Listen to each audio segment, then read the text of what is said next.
Bonjour à tous. Alors aujourd'hui je reviens avec une vidéo concernant la confiance en soi. Alors pour celles et ceux qui ont pris la vidéo hors contexte, je dis juste que nous sommes en plein confinement, donc nous sommes le 1er avril 2020. J'ai créé sur Facebook un challenge de 21 jours pour celles et ceux qui veulent nous rejoindre, afin d'essayer de se booster à tendre vers quelque chose d'évolutif, devenir la meilleure version de soi, autant que faire se peut. Voilà, avec plein de petits exercices en ligne, c'est très simple à faire. Je fais également des lives pour essayer de vous booster. Et donc j'offre tout ça dans le cadre du confinement pour voilà, que les personnes essayent d'en faire quelque chose de positif et un gros vecteur d'évolution, puisque en changeant l'angle d'observation, on peut voir que ce confinement peut aussi générer du positif. Donc là, le sujet de la vidéo sera donc la confiance en soi. Déjà, ce qui est intéressant de se poser comme question, bon, si vous me voyez baisser la tête, c'est juste parce que j'ai des notes, j'avais peur d'oublier quelque chose. Il faut savoir pourquoi on n'a pas confiance en nous déjà. Ça permet un petit peu de faire le tri. Alors très souvent, ça peut venir de l'enfance, ça peut venir d'histoire personnelle, ça peut venir du conditionnement sociétal aussi, qui n'est pas extrêmement évident actuellement. Ça peut venir de plein de choses, de dévalorisation étant enfant, de plein de choses. À la limite, ça nous intéresse pour savoir, pour comprendre un peu notre fonctionnement, mais c'est pas ce qui va nous permettre vraiment véritablement d'acquérir une confiance en soi à toute épreuve. Juste une petite aparté, c'est que donc moi, à l'époque, donc j'étais une petite fille extrêmement timide, j'étais une adolescente très timide, j'avais aucune assurance, maladivement timide, hein, c'était vraiment pathologique. Et aussi une jeune adulte très timide, très réservée. Alors réservée quand j'étais à l'extérieur, mais avec les gens, enfin avec mon entourage, j'étais plutôt très à l'aise et voire même extravertie, donc les opposés. Mais j'avais globalement aucune confiance en moi, je voulais à tout prix être aimée, voilà. Ce qui n'est pas blâmable, c'est que généralement, quand on commence à développer un mode caméléon, c'est justement qu'on veut être aimé de tous. Sauf qu'être aimé de tous, c'est être aimé de n'importe qui. La confiance en soi, c'est déjà l'estime de soi. C'est aussi l'affirmation de soi. C'est que sans ces deux choses-là, vous ne pouvez pas avoir confiance en vous. Donc déjà, il faut travailler là-dessus en premier lieu. Comprendre notre histoire personnelle, ça nous aide, comme je vous le disais, mais c'est pas ce qui va nous permettre d'acquérir cette confiance en soi. C'est un travail, je vous le cache pas, hein, c'est pas un truc du jour au lendemain, ça vient... non, c'est vraiment un travail d'acceptation de soi aussi. Et de sortir de sa zone de confort. Ça signifie sortir de sa zone de confort. C'est-à-dire que tout ce que votre manque de confiance en vous vous empêche de faire, voilà, le fait de ne pas avoir confiance en vous, ça vous empêche de faire un nombre sans doute incalculable de choses, ou ça vous empêche de dire ce que vous avez sur le cœur véritablement, ça vous empêche plein de choses. Eh bien, il faut commencer à opérer un effet inverse, déjà pour tromper le cerveau d'une part, et pour vous donner des nouvelles habitudes de fonctionnement. Il faut essayer de vous dire progressivement, et je dis bien que ce n'est pas quelque chose qui se fait rapidement. En général, moi, dans les suivis que je fais sur le plan émotionnel et développement psychique, avoir confiance en soi, enfin, acquérir une confiance en soi, ça demande quand même plusieurs mois. C'est un exercice qu'on fait très bien en ce qu'on appelle dans les thérapies cognitives et comportementales. Ça demande un travail. Il n'y a pas de secret, on n'a rien sans rien. Donc, mais ça peut aller aussi très vite parce que quand on commence à voir les bénéfices d'un travail, eh bien en fait c'est exponentiel, ça va de plus en plus vite et c'est super galvanisant, vraiment. Et en plus on se rend compte que finalement on avait tout en nous. C'est comme si voilà, tu as un diamant brut et tu commences à être taillé, et, sans mauvais jeu de mots. Alors on parlait tout à l'heure de l'affirmation de soi. Donc commencez déjà par là. C'est-à-dire que apprendre à vous affirmer qui vous êtes, va indéniablement vous aider progressivement à avoir confiance en vous. Quand je dis s'affirmer, parce que attention, c'est souvent le piège. C'est quand on commence à s'affirmer. Si par exemple on est quelqu'un d'extrêmement introverti ou très timide et qu'on commence à s'affirmer, le piège c'est de s'affirmer trop. On se l'est tellement bourré au placard pendant des années qu'on a une envie... de développer presque un comportement agressif, voilà, ce qu'on appelle un dialogue agressif envers l'interlocuteur, pour signifier ce qu'on veut, mais sauf que c'est contre-productif parce que là, on va générer chez l'autre une réaction épidermique qui va faire que vous allez bloquer le dialogue. L'affirmation de soi, c'est pas ça, c'est être dans le juste. Le juste milieu, de toute façon, c'est toujours garant de bons résultats. Donc, s'affirmer, correctement, c'est être juste. Voilà. Après, si l'autre, faut pas avoir peur non plus de blesser l'autre, j'allais dire, parce que si une parole juste, et je dis bien une parole juste, hein, vous ne rentrez pas dans les insultes, c'est sûr que si vous lui préconisez d'aller copuler avec sa mère et toutes ses générations, il risque de mal réagir. Mais si vous êtes juste dans vos propos, il n'y a pas de raison que l'autre l'interprète mal. Si vous avez quelque chose à dire qui peut blesser l'autre, dites-le parce que ça va générer en vous de la frustration et encore une fois, vous n'allez pas simplement vous respecter, vous. Et si l'autre le prend mal, c'est parce que ça fait écho sans doute à ses propres blessures et ça ne vous concerne pas. Et c'est pour ça que la façon de dire les choses est très importante. Et ça, c'est quelque chose de valable en couple, avec vos amis, tout le temps. Soyez juste envers vous-même, dites les choses telles que vous les ressentez. Parce que je vais vous dire un truc aussi, c'est que l'autre ressent aussi très souvent si vous n'êtes pas complètement vous-même. Et si vous ne vous sentez pas libre d'être vous-même avec les autres, alors c'est pour deux raisons, soit c'est parce que la personne en face ne vous correspond pas tout simplement, soit que, encore une fois, vous vous empêchez d'être vous-même parce que vous avez envie à tout prix d'être aimé. Donc, être juste, de toute manière, quand vous êtes vous-même, il y a un truc super qui s'opère, c'est que vous éloignez, vous mettez à distance les gens qui ne vous correspondent pas, mais ça se fait naturellement. Et vous attirez à vous des gens qui vous correspondent. Je vais vous citer un exemple tout bête. Par exemple, j'ai envie d'avoir, je sais pas, j'ai envie d'avoir une promotion, voilà, ou j'ai envie de demander une augmentation à mon patron. Moi, je suis mon propre patron, donc je vais me parler à moi-même en mode schizo. Voilà. Mais bon, bref, j'ai envie voilà, d'avoir une augmentation. Qu'est-ce que je fais ? Si j'ai pas confiance en moi, je vais y aller à tâtons. Ben, déjà, il faut que j'y aille déjà. Alors, ça peut prendre des mois, voire des années, voire jamais pour les gens qui n'ont pas confiance en eux. Bref, je décide d'y aller, mais si je suis dans un mode de communication, ce qu'on appelle passive, donc là, on va être dans... on va tourner en rond, on va avoir... Il y a un truc qui est hyper important, c'est déjà, regardez, quelqu'un qui est timide, qui n'a pas confiance en lui, en général, il va avoir tendance à délayer, à tourner autour du pot, à avoir le regard qui fuit comme ça, en regardant vers le bas, à avoir le cœur qui accélère parce qu'il a peur du rejet, donc il a peur du non. Ça aussi, c'est très important, on y reviendra après. Alors que déjà, si vous changez ne serait-ce que vous commencez par changer votre posture et votre attitude envers votre interlocuteur, ça va tout changer.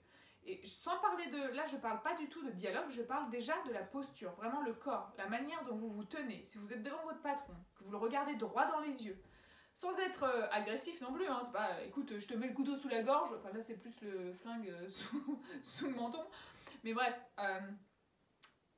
c'est pas ça, il faut être juste. Il faut être incisif, mais dire clairement ce qu'on a envie d'avoir, le dire clairement avec des mots simples, des mots justes, et surtout pas se justifier. C'est pas je voudrais une augmentation parce que tu comprends, je viens de faire un 18e enfant, ça fait beaucoup, une vraie poule pondeuse, mais bon bref, et j'ai besoin d'avoir une augmentation. T'as pas besoin de te justifier. Tu viens, parce que se justifier aussi, ça permet à l'autre, tu vois, de prendre le temps de réfléchir à sa réponse. Non, faut que la question soit claire, concise. Voilà, je souhaiterais une augmentation.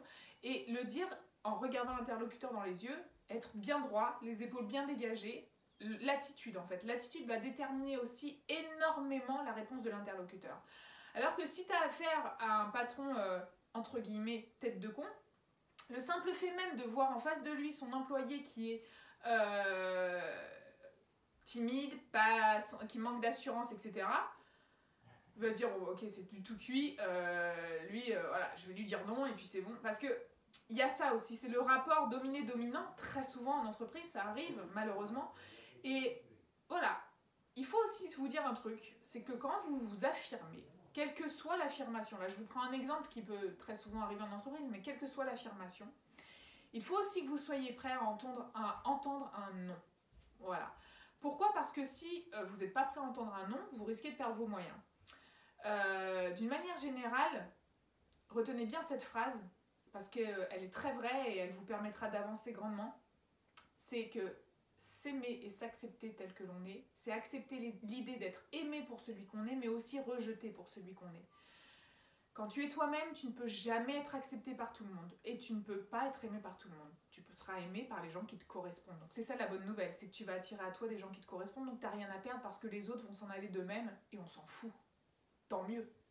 Voilà, parce que le problème quand on manque d'assurance et que on n'a pas confiance en soi et qu'on se forge le mode caméléon, eh bien on attire à soi des personnes qui ne nous correspondent pas et donc des conflits et on se sent mal. Et attention, ça peut être aussi valable pour les relations amoureuses. Si tu te présentes à quelqu'un en lui faisant croire que tu es, en te donnant une image de toi qui n'est pas du tout le reflet de la réalité, bah c'est un fake en fait, tu présentes une fausse personne en fait.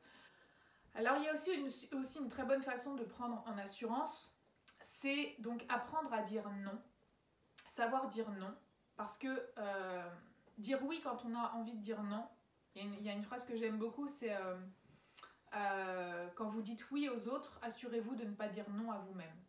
Encore une fois, n'ayez pas peur de blesser l'autre parce que vous lui dites non. C'est juste pour vous, si ça blesse l'autre, c'est que ça le renvoie à sa propre peur du rejet. Mais vous ne l'aidez pas en lui disant pas non, ou en disant oui quand vous avez envie de dire non. Vous ne l'aidez pas, parce que lui-même, s'il a une blessure, il pourra travailler dessus que s'il y est confronté. Pensez à ça aussi. Voilà, c'est... De toute façon, après c'est une boucle, quand vous allez bien, vous allez voir que vous générez aussi des prises de conscience chez vos proches, etc. Et que vous êtes un vecteur d'évolution pour tout le reste aussi autour de vous. L'estime de soi, évidemment, fait intégralement partie de la confiance en soi. Si vous ne vous aimez pas, demandez-vous, posez-vous les bonnes questions. Déjà, posez-vous cette question qui est très simple. Est-ce que je me kiffe? Est-ce que je m'aime? Attention, ça ne veut pas dire je suis prétentieux et je suis narcissique, etc. C'est pas ça du tout. L'estime de soi, c'est simplement se dire, faire l'inventaire de ses qualités et de ses défauts et de les accepter. Je dis bien et de ses défauts. Je fais l'inventaire, on a tous des qualités, on a tous des défauts. Je me remercie pour mes qualités et mes défauts, bah, c'est pas grave, j'essaye de les améliorer, mais il y a des défauts qui sont peut-être aussi, qui font partie intégrante de votre personnalité, c'est pas forcément un problème. Voilà, on est des êtres imparfaits par nature et c'est ce qui fait notre charme parce que sinon, franchement, on s'ennuierait beaucoup. Voilà. Donc, simplement, apprenez à aimer tout ça. Apprenez tout ce qui fait de vous un être humain avec ses failles, éventuellement ses douleurs, etc. C'est déjà en acceptant qui vous êtes à l'instant T, quelle que soit votre condition, que vous soyez dépressif, déprimé, anxieux ou que vous soyez tout simplement vous, dans votre globalité. Apprenez à vous aimer. Déjà quand vous avez confiance en vous sur le plan personnel, relationnel, déjà vous avez fait un énorme pas. J'avais une question très intéressante sur le groupe qui me demandait « Mais est-ce qu'on peut avoir confiance en nous à 100% ?» Et je lui ai répondu une chose très simple, c'est que non, je ne pense pas. C'est par exemple, moi j'ai confiance en moi dans mon travail, mais vraiment, j'ai vraiment confiance en moi dans mon travail. Pourquoi? Parce que quand j'ai commencé, je vous cite un exemple tout bête, quand j'ai commencé à faire mes consultations, donc en 2013 maintenant, donc ça commence à dater, donc les consultations à distance, j'avais pas confiance en moi. J'avais la peur au ventre, mais je suis sortie de cette zone de confort. On en parlait au début, c'est qu'il faut sortir de vos zones de confort si vous voulez progresser, sinon vous progresserez jamais. Ça c'est une base mais indéniable pour tout. C'est que si tu sors de ta zone de confort, du coup, tu vas prendre en assurance parce que petit à petit tu montes les marches et attention, faut faire les choses progressivement. Tu montes une marche après une. Voilà. La technique des petits pas, c'est toujours la garante de réussite, vraiment. Et quand j'ai commencé, j'avais la peur au ventre, j'étais super mal. Je me disais, mais où est-ce que tu t'embarques? Je me souviens que le tarif de mes consultations à l'époque était dérisoire parce que je m'octroyais même pas de valeur, j'octroyais pas de valeur à ce que je faisais. Et puis finalement, je me souviens, je remercierai toujours cette petite cliente qui m'a dit à l'époque, mais attends, avec tout le travail que tu fournis, avec tous les bénéfices que j'ai eus, franchement, je paye pas cher. Et je la remercie parce que c'est ce qui a fait que j'ai aussi augmenté le prix de mes consultations. Parce que je me suis rendu compte que je me sous-évaluais sur le plan financier, enfin je sous-évaluais mes compétences. Et donc ça, tu l'apprends quand tu fais les choses. Donc sur le plan professionnel, il n'y a pas de secret. Si tu te fixes un objectif, il faut que tu sortes de ta zone de confort et petit à petit tu vas prendre en assurance et petit à petit tu vas gagner en confiance en toi. Par contre, si demain j'ai une amie qui vient me voir et qui me demande de réparer sa voiture, mes compétences en mécanique étant proches du zéro absolu, j'aurai aucune confiance en moi dans ce domaine. Mais c'est tout à fait normal et légitime en fait. Et je lui dirai, écoute, non, là je me sens pas capable. Donc c'est pas tout blanc ou tout noir, faut pas avoir une vision manichéenne des choses.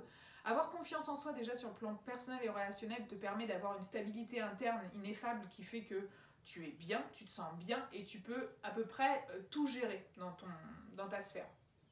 Maintenant sur le plan professionnel, ne te lance pas des défis trop hauts si tu penses que vraiment de manière objective, tu n'as pas les compétences, ne va pas chercher un boulot qui ne te convient pas. Commence par la technique des petits pas et puis petit à petit tu prends en assurance. C'est vraiment hyper important.